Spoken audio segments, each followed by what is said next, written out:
individually and collectively, we get asked a lot of questions from when we first, when I first started traveling, I was asked all kinds of questions. When he decided to start traveling full-time with me, there was so many questions.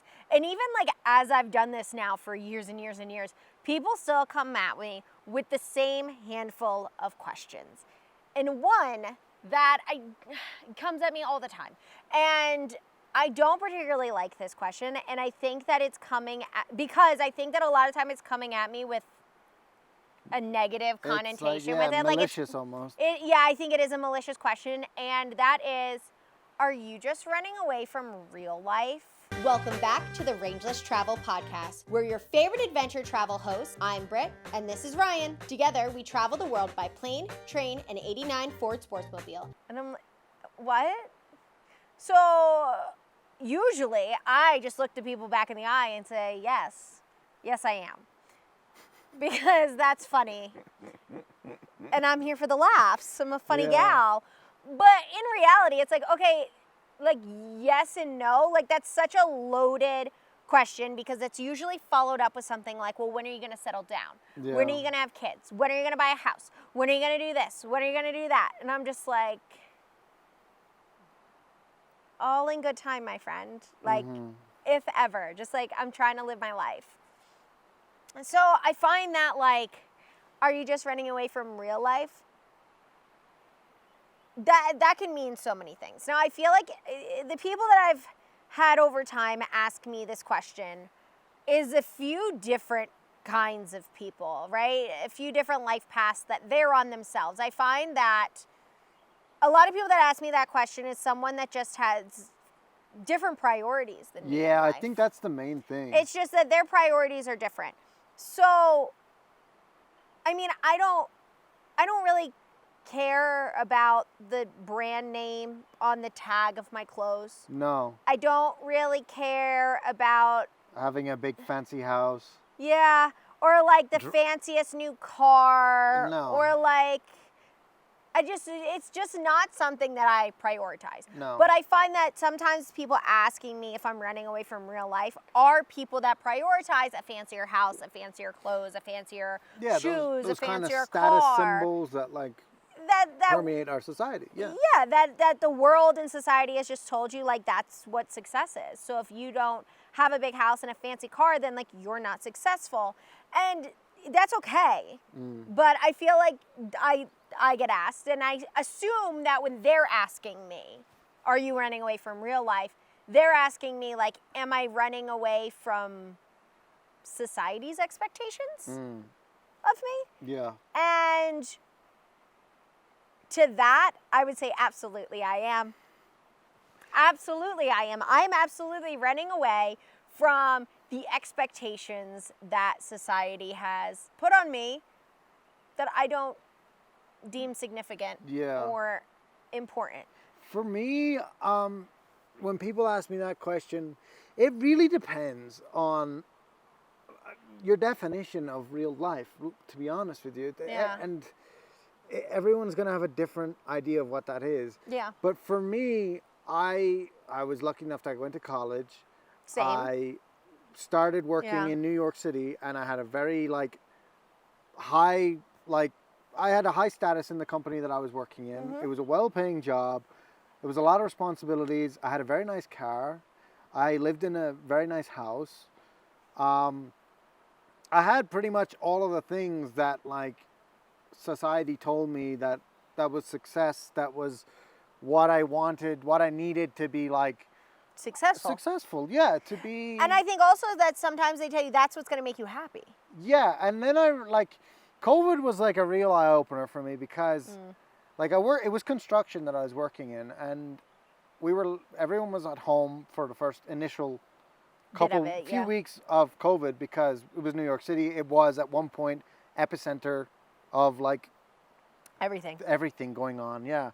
And I was at home and I was still working. I was doing stuff, making plans for the next job that was coming in and doing all of that. And I found that I enjoyed that time the most out of the entire time I worked at the company because I was able to work on my time. I had free time. I was in a nice place. I was able to like go and do things, like not things, but like if I needed to go and run to the store, I could go and run to the store, no big deal. And then it changed, and we went, and New York opened back up for essential workers, and like I was like, okay, fair enough, like EMTs and fire brigade and all of that, that's essential stuff that needs to be. But no, construction was deemed essential. I don't know how that was came up with, but I don't know. But so I had to go back in, and I used to either drive or ride my motorbike into work every day. And I was driving through Manhattan, and the streets are completely empty. There's no one on the streets. There's no one there. It was it was eerie. It was so eerie. It was so weird. And I'm driving downtown, like to the financial district where I was working that time, and like going into this building that the only reason that we're going there is so like a billionaire can make more billions of dollars. And like, it's not like it was a hospital. It's not like it was like a care facility, or it was like taking care of like anything to do with COVID or the people, pandemic, or the people, or anything like that. It wasn't. So, and it wasn't even due to open for like another 3 years. So like, even if it could, it was have nothing to do with anything to do with the pandemic. It was just because some guy wanted to get rich. And I was like, okay, we're here, we're working, but everyone else is at home. Everyone else is supposed to stay home because it's dangerous to be out. It's you could catch this thing. It could kill you. You could die. And I was like, so why are we here? Why are we being told that we're supposed to go to work? Why are these deadlines being pushed on us? Like, I thought this was life and death here. So I was like, you know what? That was kind of the turning point for me. I was like, nobody cares. You're just a number. And at the end of the day, I don't want to be just a guy who did HVAC. Yeah. For like, to be known like that when I'm 65 years of age and I'm retiring. You're like, oh, he's great. He did 30 years with this company. He was amazing. Yeah. Or even, you know, you're at the time we didn't know like what was going on with it, right? So you go in, you get sick, you get in the hospital, you drop, and you know, 2 days later, they posted to a replacement. A month later, they have you replaced, and it's like you never existed at all. Yeah. And it's like, okay, that's okay. But when you are working like 80 hours a week for this company, you're not doing anything else. You're not able to really live. There's no work-life balance in that. It's just work. It's just work, yeah. So, I mean, what are you giving up? Yeah. You're giving up your life for... For what? For what? There was no purpose to it. There was no meaning behind it. It wasn't like... I wasn't going in and saving someone's granny from freezing in the winter, you know? Yeah. It was commercial work. It was big commercial jobs, like, you know? Yeah. It wasn't... There was no reward to it other than the monetary gain. And, like, at the end of the day, I didn't really care too much about that either because I had no way to spend it. I had nothing to do with it. I had no way to enjoy it. Mm-hmm. So, yeah. So when people are like, oh, you're running away from real life. Well, like, I'm like, if that's what you define as real life, then yes, I'm running away. I reject it. I'm walking away from it. Yeah. Absolutely.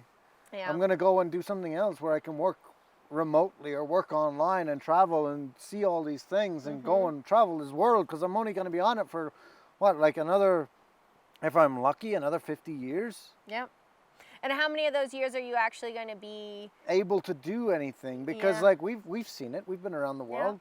We go somewhere and it's like old people that are going to see these things. Yeah. Yeah, and they're like there's steps to go up to the roof of Everett Cathedral. Yeah, and they're struggling. They can't get up the steps, but like they work their whole lives to go and do this. To be able to see it, to have the time and the money and the everything so that they can go and see the world. Yeah.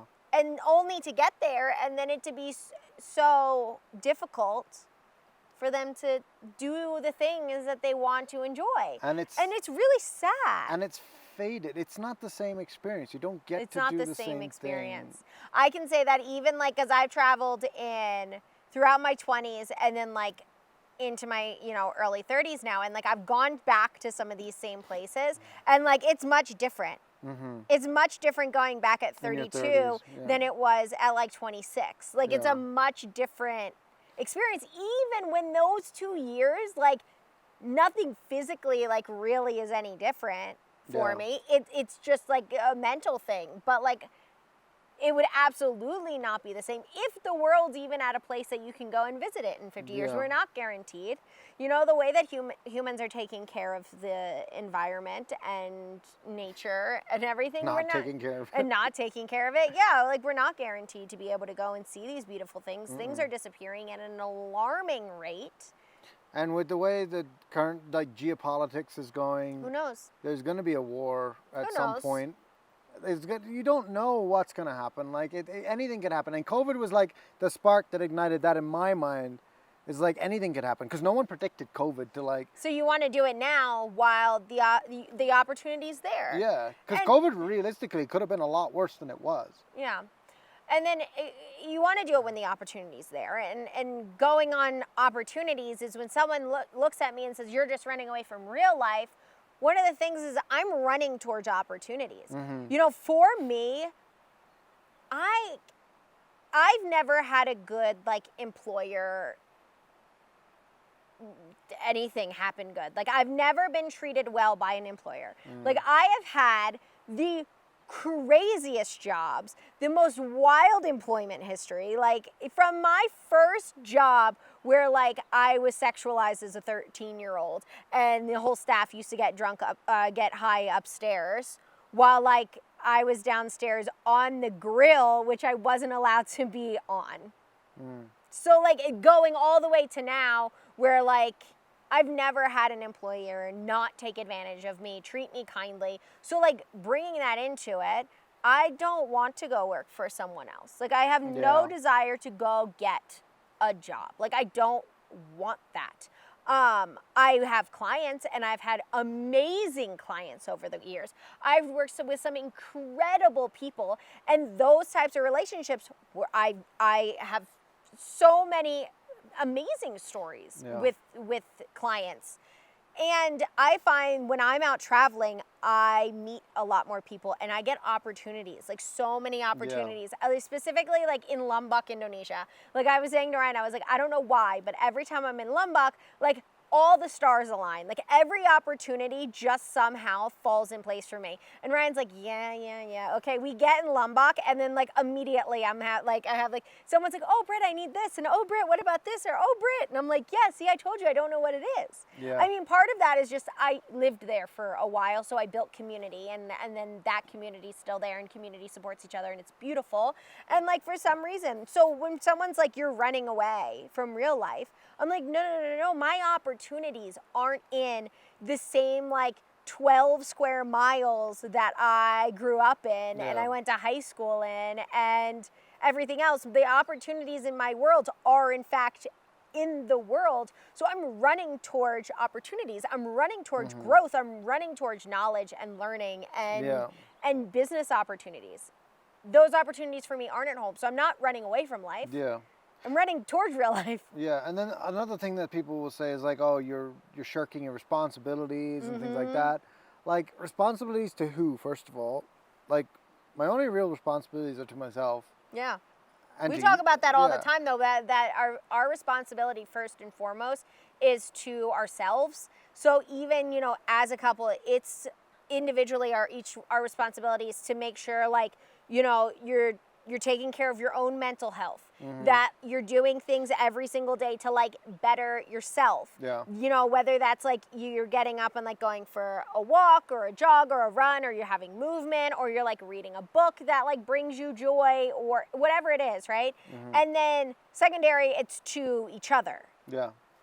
Yeah, but then the other thing is we do have other responsibilities too. Like we run a company together. Yeah. Like, I was gonna say, and we have dogs. And we have dogs that we have to look after and make sure that their needs are met. Yeah. And like we have bills that we have to pay. We have phone bills. We have insurance. I just paid the insurance there like yesterday. Yeah, we were talking about insurance. Registrations to do, corporate filings to do, all of this stuff. All like this stuff. And Taxes to pay. Taxes to pay. And now we have to do all this stuff by ourselves, so or hire people in to do it. And it's a lot more responsibility than just working for someone else. Yeah. there's a lot more that goes into it than just for working for Working someone in else. different states, Yeah, working all the with taxes, companies sales based tax. in different states, working with companies based in different countries. countries. Yeah. You know, all of those things take a huge database of knowledge and responsibility and organization to be able to keep up with that. So when people are asking us, you know, are you running away from real life? I'm like, what do you think we're running away from? Yeah. One of the things that I get specifically from like older men is, oh, are you running away from real life? When are you going to get married and have children? And like the inside of me like curdles because I'm like, okay, so what you just told me is my only value is as a wife and a mother. And like 90% of people have children.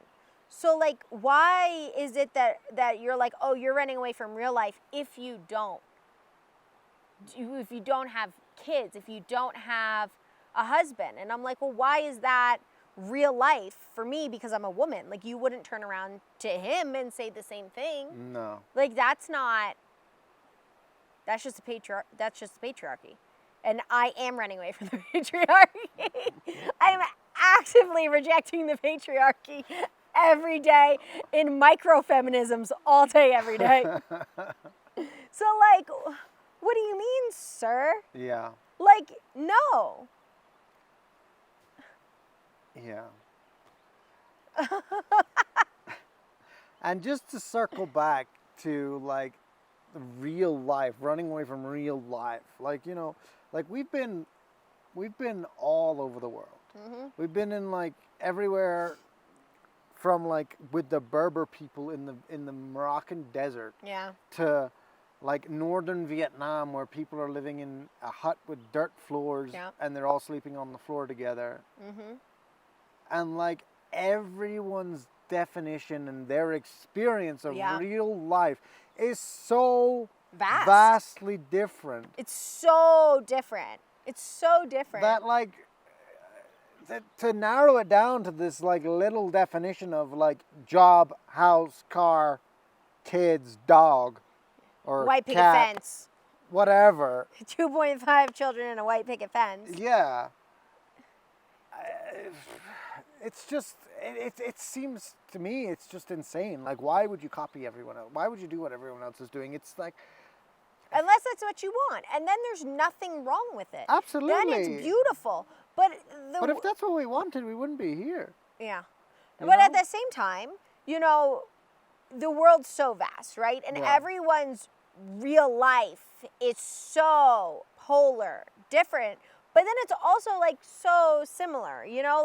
Like real life is going to a little like neighborhood restaurant and sitting down and having, you know, a bowl of noodles. Yeah. It's such a universal thing. That's real life. And being, okay, so like running away from real life or whatever that people call it, what we're doing, by traveling and going and meeting all these people and having all these experiences in all these places, I've been able to connect with people more than I ever was before. Like, I'll meet someone and they'll say that they're from wherever it is, and I will be like, oh my God, I've heard about this, or I want to go there, I've been there. Remember, we were selling his motorcycle right before he moved into the van when we got back from backpacking, and two guys drove up to pick it up, and we were like, oh, where are you from? And they were like, Morocco, and we were like, oh, we knew it. Yeah. We knew you were from Morocco. And they looked at us and they were like, how? No way. No way. And they were like, yeah, we're from here. And we're like, oh, we've been there. Yeah. We've been there. We've done this. And now we've connected with these two strangers, you know, who are buying his motorcycle, like so closely. And we're talking about like places we want to be, like we'd like to go in Morocco and places they want to go in Morocco. Yeah. And we're like, oh, we've never been there. What's it like? And they're telling us. And we're like, oh, yeah, we just hiked Tukal. And they're like, oh, we want to do that so badly. Like, what was it like? Like, anything we should know? And we're telling them, like, so that they can go and get ready. Exactly. So, like, to be able to connect with people across borders, across cultures, across, you know, all of these things in sometimes, like, the least expected times, I think that's real life. Yeah, I think that's a better definition of real life than anything else. So what do you think your definition would be? Just to be able to connect with people? I think so. To be able to connect with people across, like, demographics, borders, like language barriers. As humans. Mm-hmm. And to experience your life as full as you possibly can. I like that. I think that's what it is too. Yeah. I think and that means something different for everyone. Everyone, yeah. I don't think that there's one cookie cutter example for what real life is. I think that for however many people there are, that's how many real lives there are. And I think that no matter what anyone tells you, no matter what our opinions are, what your parents' opinions are, what your friends' opinions are, what your coworkers' opinions are, the only person that knows what your real life and what your path and your journey is best for you is you. And, you know, don't listen to what all they have to say, because if it's something that's important to you, just go and do it. Yeah. Just do it no matter what it is. Yeah. I mean, within reason, like don't hurt others. Yeah. You know, but like if you as a child was like, I'm gonna grow up and I'm gonna, you know, I want to get married and have a dog and have like 12 kids and like live on a homestead, go do it. Like, absolutely. Or if you're someone that's like, I want to climb the corporate ladder, like I want, you know, to be I want a big career, I want to be a big name, like I want to be, you know, the top of my industry, then go do it. Yeah. If you want to reject all of those and say, I'm going to live in a van down by the river, well, then we know a few good rivers that you can park by for up to 14 days. Hit us up. And that's it for this week of the Rangeless Travel Podcast. If you want more from us, you can find us at Rangeless_ on YouTube, Spotify, TikTok, and Instagram. Until next week, bye.